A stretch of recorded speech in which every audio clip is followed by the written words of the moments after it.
The United Nations in Nigeria says it will today run out of money needed to continue supporting over 1 million people displaced by militants.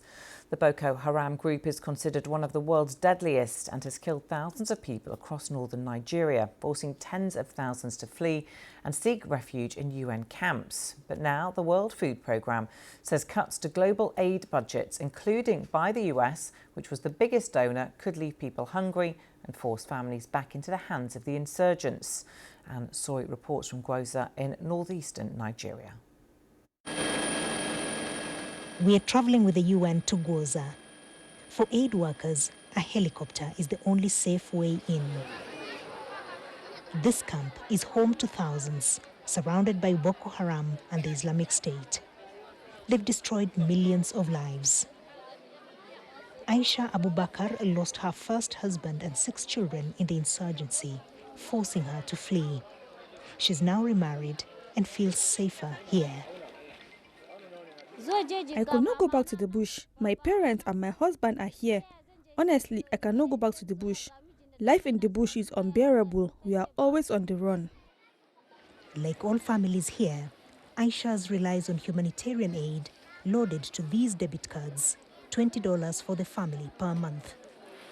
But this is the last cash for food they'll receive. Funds have run out, and the UN fears that could force people into the arms of the militants. It will be much easier for the militants to lure other youths to join them and spiral the insecurity across the whole region. And it might go trans-border because this is really a do-or-die situation. The town is guarded by the Nigerian military. Insurgents could strike anytime. Millions of people across the northeast of Nigeria have fled to camps like this one, seeking safety, fleeing from militants. I'm told that here in Gwoza, the militants are located just beyond these hills. So the people around have fled here. They have found safety and support. And if that support is cut off, there are fears that it will leave them at the mercy of those militants. At health facilities, cuts are already real. The result? Spiking malnutrition rates. Almost half the camp's children are malnourished, including Hawa Badamasi's daughter, 3-year-old Amina. Clinics provide supplements, but could soon close. We will be in a dire situation with no food and no medicine.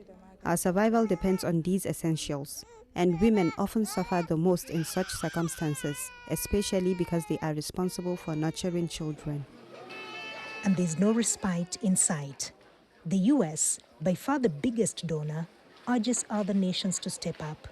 For years, Nigeria has failed to tackle the insurgency. It has launched new efforts to fight malnutrition, but it's unclear if it can fill the gap. Aid has been a lifeline here. Officials fear its removal is a gift to the militants. Displaced families across northern Nigeria face an uncertain future. And Soy, BBC News, Gwoza.